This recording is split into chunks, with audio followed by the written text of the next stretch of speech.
Objective correlative, page 1, and in question number you should give A, B or C, because there are many questions in question number 7, so you have to pinpoint which question you are answering. Okay, 7B. You have to see your question number and then give the numbering. Objective correlative is a term used by T.S. Eliot in his essay on Shakespeare's Hamlet. ये Hamlet drama है, इस पर जो criticism लिख रहे हैं तो उस समय ये शब्द यूज़ करते हैं. Eliot thinks that Hamlet does not have objective correlative. Eliot का मानना है कि इस ड्रामा में ऑब्जेक्टिव कोरिलेटिव है ही नहीं. He thinks that the play is an artistic failure. बहुत बड़ी बात कर दी है ये ड्रामा फेल कर गया है, आर्टिस्टिक फेलियर है, although Shakespeare has written it. अच्छा, now what is the meaning of objective correlative. समझिए ऑब्जेक्टिव कोरिलेटिव क्या है. It means that emotion in literature should be expressed through some object or situation. साहित्य में किसी emotion को, कोई भावना को कैसे प्रकट करते हैं? कोई ऑब्जेक्ट देकर, कोई सिचुएशन पेश करके. एग्जाम्पल से समझिएगा. For example, in the poem the daffodils, Wordsworth wants to express his joy in the lap of nature. तो इस ड्रामा में, इस पोएम में वर्ड्सवर्थ अपनी खुशी दिखाना चाहते हैं नेचर के गोद में. अच्छा, तो वो तो वर्ड्सवर्थ बजरंगबली नहीं है. He is not god Hanuman that he will tear his chest and show the image of Ram and Sita in his heart. तो ये तो बजरंगबली नहीं है, अपना कलेजा फाड़ के राम सीता को दिल में दिखाएंगे. वो तो वर्ड्सवर्थ में दम नहीं है. तो क्या करते हैं? He does this. अपने इमोशन को कैसे दिखाते हैं? ही expresses his emotion bye selecting his object. कुछ ऑब्जेक्ट के माध्यम से अपने इमोशन को दिखाते हैं. क्या ऑब्जेक्ट को सेलेक्ट करते हैं? द डांसिंग डैफोडिल्स, इसको ही सेलेक्ट करते हैं. अब आप पेज 2 में आ रहे हैं.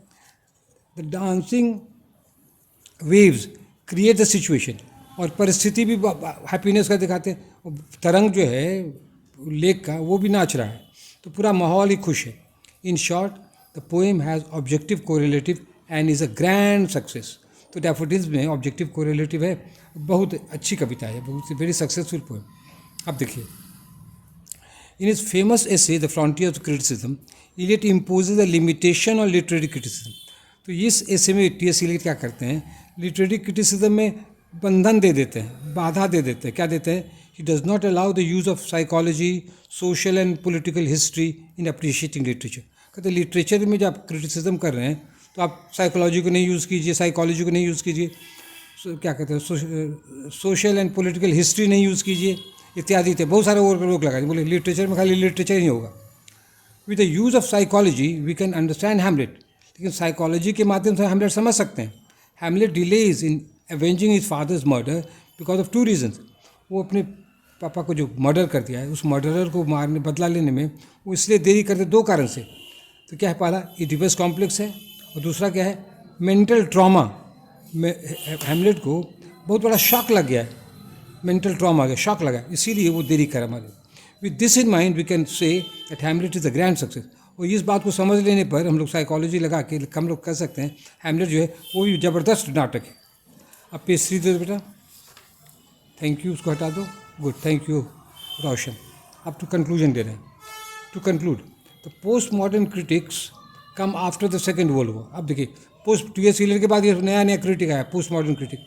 ये लोग आते सेकेंड वर्ल्ड वॉर के बाद. उसका डेट दीजिए 1939 to 1945. These critics allow the use of psychology, political and social history for a deeper understanding of literature. और लिटरेचर को और डीप तरह से और अच्छी तरह समझने के लिए हम लोग को psychology, political and social history इत्यादि का इस्तेमाल, बायोग्राफी, ये सब यूज़ करना चाहिए. तो ये सब नया ट्रेंड है.